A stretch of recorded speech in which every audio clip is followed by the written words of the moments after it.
بسم اللہ الرحمن الرحیم۔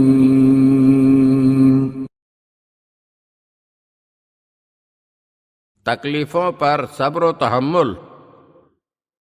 عباسی خلیفہ منصور دوانیقی نے اپنے عہد حکومت میں بہت سے حسنی سادات کو گرفتار کر کے تنگ و تاریک قید خانوں میں ڈال دیا تھا۔ ان قیدیوں میں امام حسن مجتبیٰ علیہ السلام کے فرزند ارجمند علی ابن الحسن المثلث بھی شامل تھے۔ ان کے زہد و تقوی کی وجہ سے انہیں علی خیر اور علی عابد کہا جاتا تھا۔ آپ اپنے دور میں عبادت اور ذکر الہی میں اپنی مثال آپ تھے۔ حسنی سادات کا قید خانہ اتنا تاریک تھا کہ دن رات کا ہی پتہ نہ چلتا اور اوقات نماز کا علم بھی نہ ہو پاتا۔ سید علی عابد نے قرآن مجید پڑھنے کے اوقات اس طرح سے ترتیب دیے تھے کہ ان کی وجہ سے باقی قیدیوں کو اوقات نماز کا علم ہو جاتا تھا۔ ایک مرتبہ ان کے بھتیجے سید عبداللہ ابن حسن مصنع نے ان سے اپنی قید و بند کی شکایت کرتے ہوئے کہا، چچا جان، اس تنگ و تاریک قید خانے کو آپ دیکھ رہے ہیں اور توقوں کا بوجھ اس کے علاوہ ہے۔ آپ اللہ سے دعا کریں کہ وہ ہمیں اس مصیبت سے نجات دلا دے۔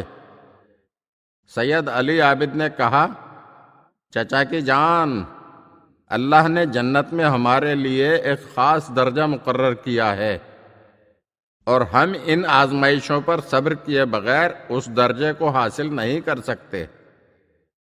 اور منصور کے لیے بھی اللہ نے دوزخ میں ایک سخت ترین عذاب کا مقام بنایا ہے، اور وہ دوزخ کے اس مقام پر تبھی پہنچ سکتا ہے جب وہ ہمیں اس طرح کی تکلیفیں پہنچاتا رہے۔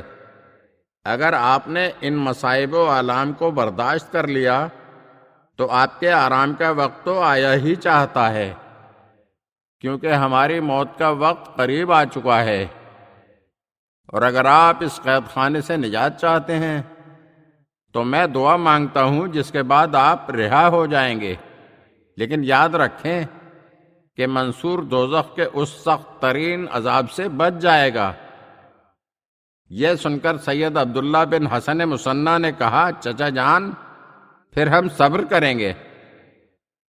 3 دن بعد سید علی ابن حسن مثلث کو جب سجدے میں سر رکھے کافی دیر ہو گئی تو عبداللہ ابن حسن مصنع نے سمجھا کہ شاید انہیں نیند آ گئی ہے۔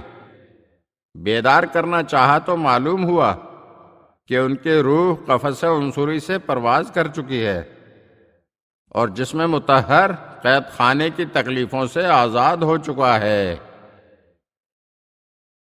اگر آپ ہمارے چینل کی نئی ویڈیوز دیکھنا چاہتے ہیں تو ہمارے چینل کو سبسکرائب کریں اور گھنٹی کے بٹن کو دبائیے تاکہ ہر آنے والی ویڈیو آپ کو جلد موصول ہو سکے۔ اور ہاں، لائک اور شیئر ضرور کیجیے اور اپنے قیمتی کمنٹ سے ہمیں آگاہ کیجیے۔ شکریہ۔